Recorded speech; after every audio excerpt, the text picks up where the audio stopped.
I was making some pink sauce and pickles pasta and wanted some seasoning as a finishing touch. But I accidentally grabbed a jar of catnip thinking it was oregano and didn't notice until I woke up from a nap to meowing outside my window. And when I opened the door, I saw 40 cats outside my house and I thought it was the greatest day of my life until I met this musty stray who smelled like Fritos and he showed me this really cool trick called bite. And I thought, well, now I have rabies. So I scrambled to find someone to pee on the wound to neutralize it. But after that didn't work, I realized that's what you do for a jellyfish sting and not rabies. So I went to the pharmacy to see if I could find some medication for the bite, but I'm in Japan, so I just translated some medications and found this one that Google Translate says was rabies control. So I took it, and after a couple hours, my stomach started growing, and I realized it was babies control. And I was like, oh my god, did the birth control malfunction make me fucking pregnant? Nah, I'm not pregnant. I just gained 10 pounds because, hey y'all, I'm currently in the vegan teacher's basement, so I thought I'd give you a house tour. Here's a dining room table. It has "Don't Eat Cats" painted on it.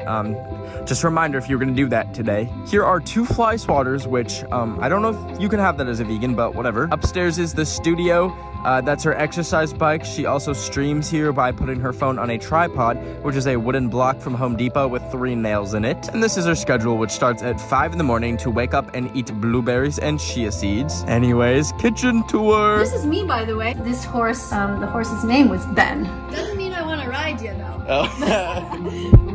Her fridge has like 4,000 vegetables and a pepperoni stick, which is really interesting. Don't ask any questions about it, otherwise... Actually, stop filming for a second. Okay. Anyways, welcome to the backyard. Here's some propaganda and military-grade security systems that fire tactical rounds if it sees you eating meat. And that's the tour of the happy vegan home that I'm so happy to be in the basement of.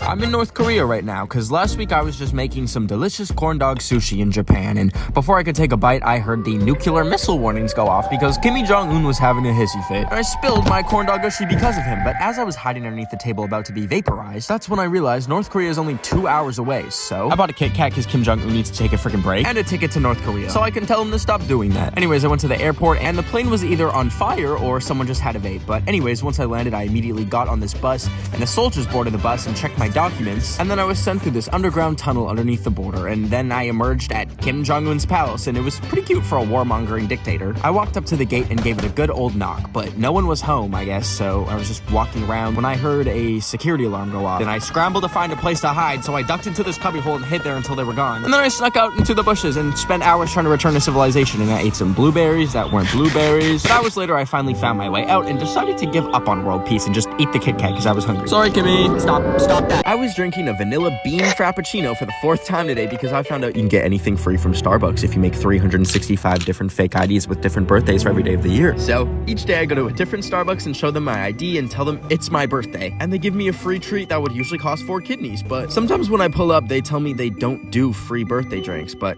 they don't know I know this trick. I actually go dumpster diving after hours, where they throw away all the garbage and Starbucks employees that want to form a union. And there's usually 1 or 2 uniforms in there, so I got this one, which had just a little blood stain. So whenever they deny me a birthday drink, I simply rip my jacket off and show them my employee uniform, and then they just let me go make whatever I want for myself for free. And it almost always works, but when it doesn't, and they say, we've literally never seen you at this location before, why do you have blood on your uniforms? I stay calm because I remember they don't know I know this trick. I put on a little mask and say, okay, this is a fucking robbery!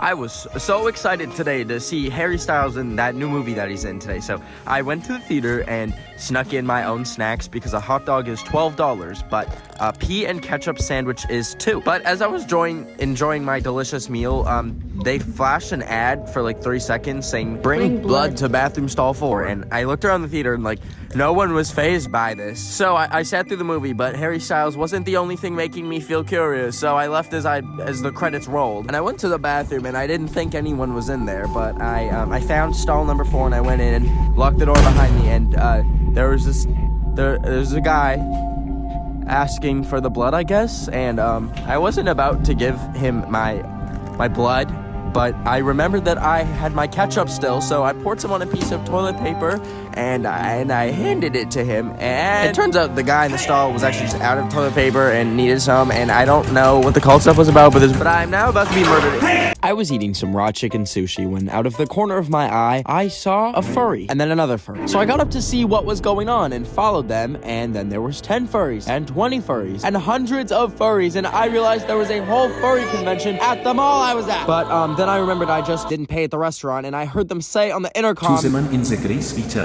the police would like a word with you. and I was like, Jesus Christ, I need to get out of here. But these furries were everywhere. And I tried to sneak into this dark warehouse, but there was a rave going on inside, so I found a door to the outside. But it was raining and had no exit and no hope. Until I saw someone's left behind fursuit on the ground with some stains in it. But I had no other way to escape, so I put it on to try and blend in and re-enter the mall and saw so many horrifying things. And still couldn't find the exit and was getting actual heat strokes, so I decided to just turn myself in. So I went up to a cop and said, I'd like to turn myself in, and it was a damn Zootopia cop! So I just bolted out of that lawless wasteland and jumped over furries to find a fire exit and made it out and stripped down and threw my suit in the river! Today I woke up on Mr. Beast's 35-foot tall inflatable minion that I tried blowing up the night before with my lung, but my asthma kicked in and I passed out. But anyways, last week he was like, Hey Ben, can you make me the world's largest minion? but I hung up on him because he's not despicable enough. He's like the opposite. He's like philanthropicable. But he called back and I was like, he really is despicable. And I agreed to do it. And ever since then, I have been making sure this minion is perfect. So I got the whole factory to line up and take turns blowing it up so I wouldn't be the only one passing out. And I tried to fashion together a giant suit to fit him, but I ran out of fabric and... But finally he was ready. The only problem was when I opened my trunk and tried to fit his body in it, which usually it can fit a few of those, he didn't fit. So I had to ship him in a truck, but I wanted to be along for the journey, so I snuck in while the back door was open and rode in that boy across America until we finally stopped, and I opened the door and... Hey. Hey, I got your minion. just put it over there. Okay.